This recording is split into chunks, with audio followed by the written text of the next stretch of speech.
दोस्तों मेरे साथ जाने माने कुश्ती कोच, कई बार आपने इनको मेरे इंटरव्यूज़ में सुना है, पहली बार रूबरू मैं आपको यहाँ वीडियो के माध्यम से लाया हूँ। कुलदीप सिंह साहब हैं, जाने माने कोच हैं, बड़े बड़े पहलवानों को कोचिंग दिया है। आप सारे जो कुश्ती को जानते हैं, कुलदीप सिंह को सभी जानते हैं। कुलदीप जी, आपका बहुत बहुत स्वागत है।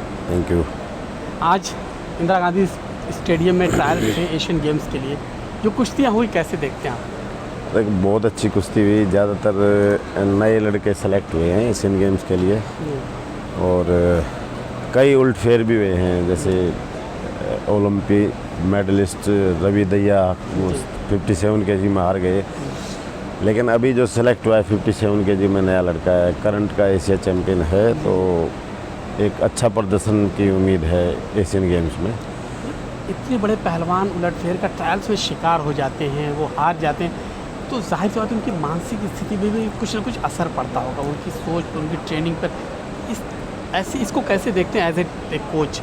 देखो, जैसे यहाँ बहुत रेसलर हैं, एक के बाद एक, सबका मोटो रहता है कि मैं उस नंबर 1 को रहा हूँ, तो सब रेसलर अच्छी तैयारी करते हैं नंबर 1 रेसलर के लिए और अपने आप को नंबर 1 बनाने के लिए। तो एक वो भी एक है कि भाई सब कम्पिटिटिव रेसलिंग है, यहाँ इंडिया में भी बहुत कंपटीशन है कुश्ती में, तो एक वो कारण है कि कई बार अच्छे लड़के भी हार जाते हैं, क्योंकि एक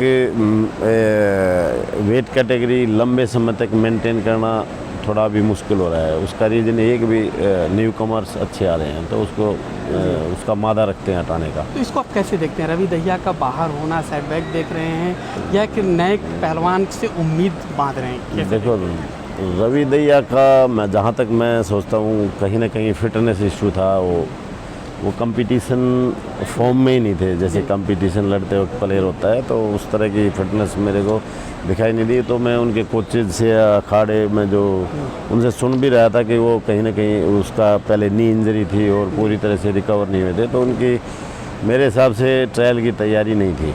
जी, हमने देखा यहाँ पर दीपक पुनिया ने शानदार कुश्ती लड़ी, हालांकि फाइनल बड़ा टफ उनका मुकाबला था।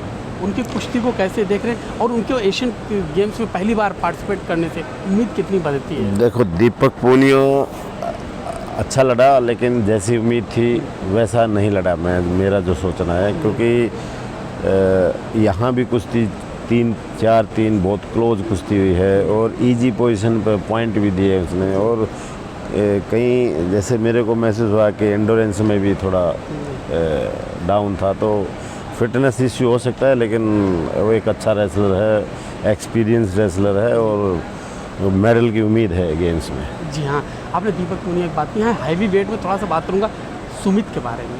सुमित ने जीत हासिल की, वहाँ पहुँच रहे हैं एशियन गेम्स के लिए। क्या हैवी वेट में उम्मीद कर रहे हैं आप मेडल की? बिल्कुल, हैवी वेट में जैसे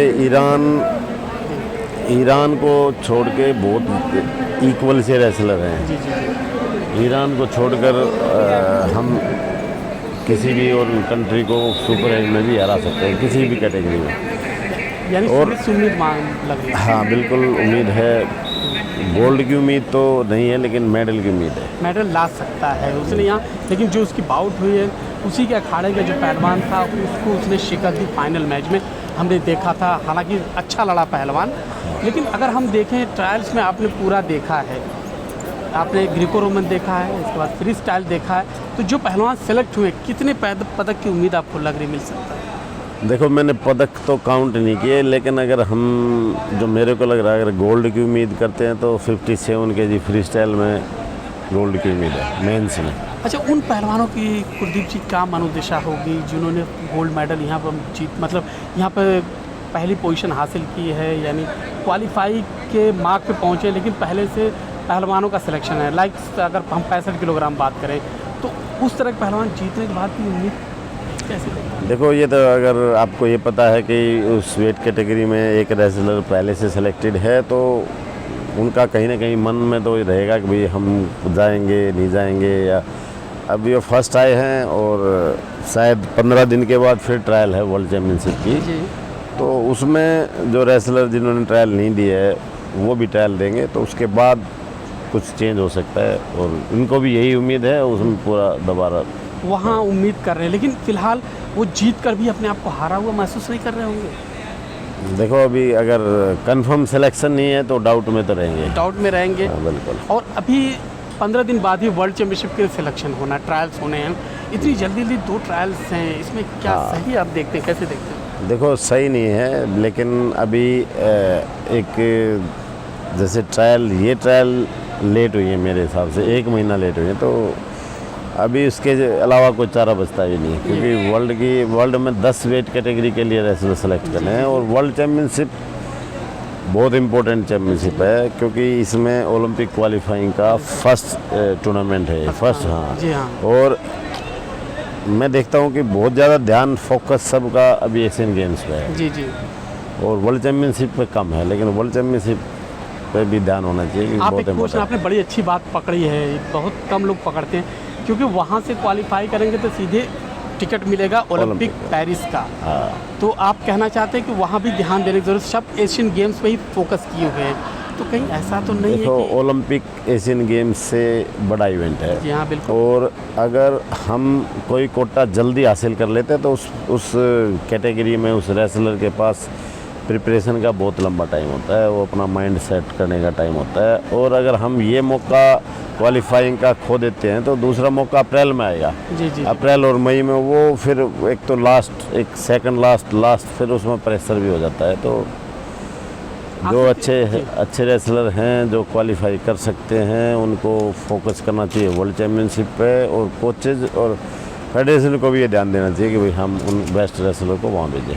आखिर में 2 सवाल थोड़ा सा ग्रीको रोमन पे भी चलना चाहूँगा।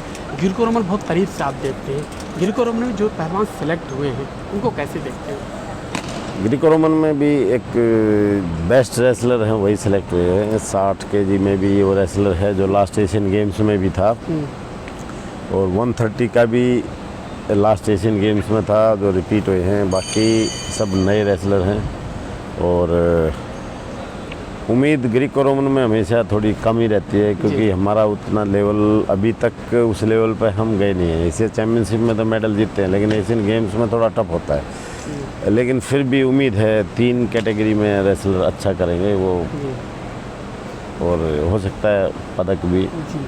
आपने दुनिया भर के बहुत सारी टूर्नामेंट में गए हैं, कोच बन के गए हैं, आपने देखा है, पहलवानों को देखा। भारत की वर्तमान कुश्ती को कहाँ देख रहे हैं, क्योंकि आपने दुनिया घूमी है, दुनिया के पहलवानों को देखा है आपने? देखो कुश्ती अभी इंडिया की इम्प्रूव हो रही है, और अभी से नहीं, इसको एकदम कोई काम नहीं होता। उसको पीछे मेरे ख्याल से पिछले 14-15 साल से जब जो मेडल 2008 में ओलंपिक में मेडल आया था सुशील कुमार का, उसके बाद कुश्ती में ज़्यादा लोगों को, ज़्यादा कोचेज का, ज़्यादा सबका इंटरेस्ट बढ़ा है, और उम्मीद बड़ी है क्योंकि हम उस लेवल पर मेडल जीत सकते हैं। तो कुश्ती में इम्प्रूवमेंट है।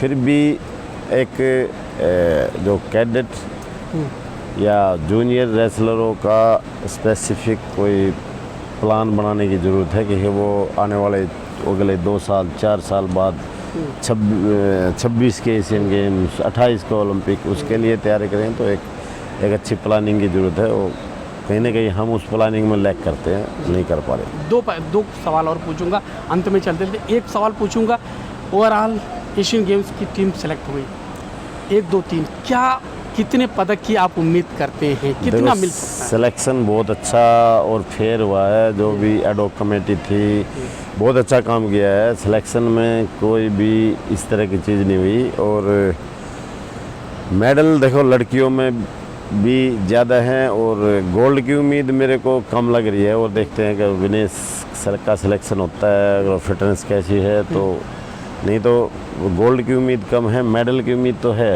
लड़कियों में भी, और फ्री स्टाइल में भी 2 से 3 मेडलों की उम्मीद है। ग्रीको में 1-2 मेडल आ सकता है। वहाँ भी अपसेट हुआ है, अंशु बाहर गई हैं, दिव्या काकरान जैसी पहलवान, और भी पहलवानों बाहर हो गई हैं, कुछ वहाँ भी अपसेट हुआ है। बिल्कुल, दिव्या काकरान लास्ट गेम्स की ब्रॉन्ज मेडलिस्ट थी जी।